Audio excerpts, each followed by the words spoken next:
Now, Season of the Malignant is starting soon, and I have a guide. Now, before I get into the guide, I want to explain my thought process behind making it, what I was prioritizing, what I was thinking of. Now, I've set the max roll, guys. Bless them for the hard work they do as my standard, so I've tried to lay it out as best I could in a logical, easy to use and easy to follow way.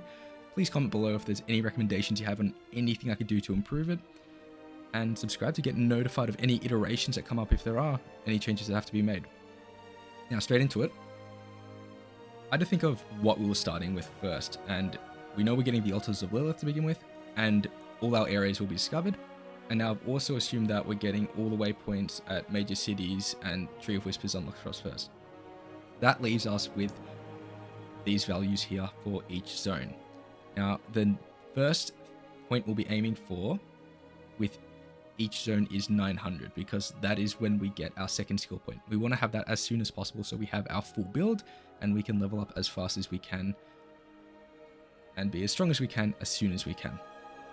Now, the next thing we'd be looking for is 2,000 out of 2,000 before level 50 for those Paragon points. I don't know if it's possible to get that in every single zone before 50, but we'd at least be able to get it in maybe 2 to 3, I hope. I haven't tested that yet.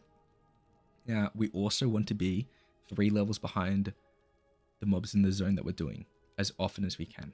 So that's another thing I was trying to keep in mind when laying out the route, was always being underleveled. But then I found out you're kind of at odds with quests. If you're there too soon, not all the quests might be there yet, so you gotta really balance it. Next, we want to get into Nightmare Dungeons as fast as possible, and of course we want to be efficient. So what does that look like? This is the guide we got here. Now, going over it briefly, the obvious stuff. So this is pretty much just a Excel cut and paste of the Renown system that we have in the game. We've got the quest section with checkbox that will, change the values and keep count of what quest you do it. The name of the quest with a link to the wiki and details of the quest. Now, tier. So tier was something that is... Now, I wasn't able to test every single quest on my own to see how fast I could do it. So I had to use the information that was given on the wiki. So as you see here, this one says 30 to 45 seconds. Because it's a really quick quest, it gives you 20 renown. It's a high tier quest. Now, something that's 10 minutes, even though it's a really long to do quest, still gives you the same renown. So you'd want to do as many of those quick quests as you can. So with a bit of what I was able to find from my research on the different quests and what was on the wiki, I gave him a tier level. Now the level here is the level I found the quest at. So I'd go around every single zone, every few times I'd level up and see what was available.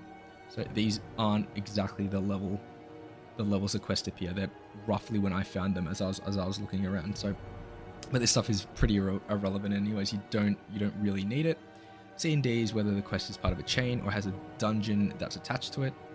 Obviously, you'd want a quest and a dungeon to do together because that is extremely efficient. It's full 50 renown, just like checked off just like that. The two in one go. And then now we've got a list of the dungeons and the aspects that we have and the class that they're for. Good for if you want to adapt the guide for yourself. Let's say you're a rogue, right? You're going through all these quests, but you really want to get your Twisting Blades aspect. So before you do the Light Swatch dungeon, let's say, you're like, I want to do Forsaken Quarry. Tick that off. You see, you get 9, 10. You don't have to do it. You've got your skill point for Fractured Peaks. That's just an example. If you don't want to follow it, you don't have to. There are plenty of opportunities later within the guide where you're going to have to go and do strongholds and maybe just do a dungeon here and there to level up if you're underleveled, or maybe you're overleveled if you do it. Who knows? You can adapt it to you. So that's why we got the aspects there.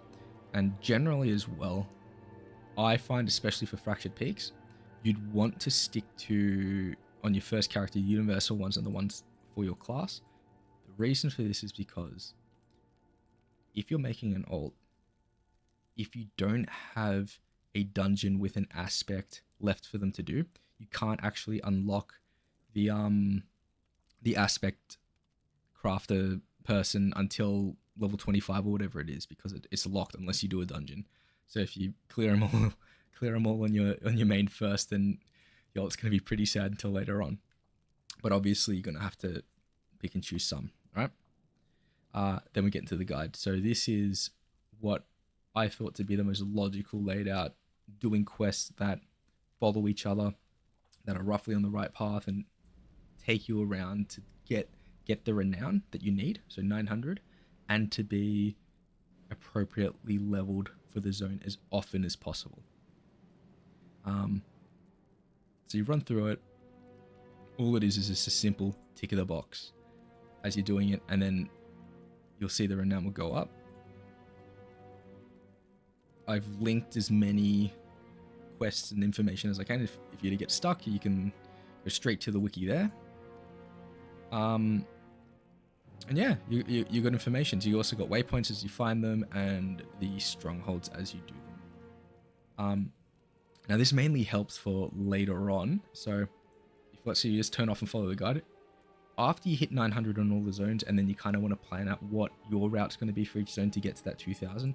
That's sort of what these do to help out. You can see, like you can play, well, I'm going to do all the necromancer ones, universal ones. I'm going to do all these high tier quests, and that should get me to about, it might be 1500 or so, and you can plan from there. Yeah, so that's it. That's done for every single zone. So you see, you start in Fractured Peaks. Next place you go is Skosglen. Skosglen, same sort of thing.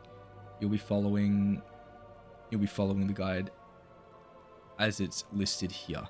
These levels as well, they're roughly what you should be at as you approach the quest. So, for example, with Skosglen, coming from Fractured Peaks, if you are not level 11, the first quest will not show up. That's not the end of the world. You can, sometimes if you do a dungeon, you might skip a part of it or whatever. You might be a bit underleveled. It's okay. There's ways you can catch up, do that XP. You can throw another dungeon in there. I've actually got a full playthrough where I have an underleveled druid, and I kind of show you my thought process with how to figure that out as I follow the guide. But it generally doesn't happen. It's the only guy I've actually been underleveled on as I was leveling him up. So yeah, just go it, follow through, and it's really quick, really simple. See, we're there at 900. Now, so this is where it kind of diverges depending on your class. So what I've got here is, if you're a druid, you'll be doing this part slightly differently to some of the other classes. And, for the next part, when you go to Dry Steppes, barbs are going to have a slightly different path, just because there's a quest that works well with their class quest. Now, for sorcerers, rogues, and echoes, sorry, I neglected you guys a bit. I just fit it in the way you can fit it in. If you want the most efficient thing possible, you can adapt this to your class specifically. And that would probably be the best way, the most efficient way to have, ticking off the dungeon with the aspect you need to get that done as soon as you can, working it in with this and having a well-rounded plan going into season 1. Yeah. And that's mainly it. Yeah, so also, is hardcore viable? This was the guy I just did a playthrough on. I'll put up one zone at a time. I'll upload that, and I kind of talk through my thought process and what I'm thinking, some of the dangers along the way. Okay, I hear Butcher. Getting low on potions, and his damage is ramping up.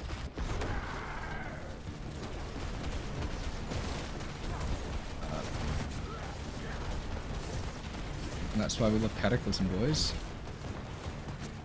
And, any little tips and tricks, I've done it a few times now, and this guy is on hardcore as well. So it is not a dangerous thing. You're not really pushing yourself too much. All right, sorry, just interjecting here because I forgot one really important thing. With the guide, you don't want to download it. It won't work. You want to make a copy. If you make a copy, then you can use the checkboxes. If you download it, there'll just be like ones and zeros there. because that's essentially the value of each checkbox. It's unticked to 0, ticked to 1, and then that's how it calculates everything. So file, make a copy, and then save it to your drive. That's how you'll be able to use it. You can change it and you can edit it. Pretty sure that's how it works. Good luck. Thank you. Subscribe.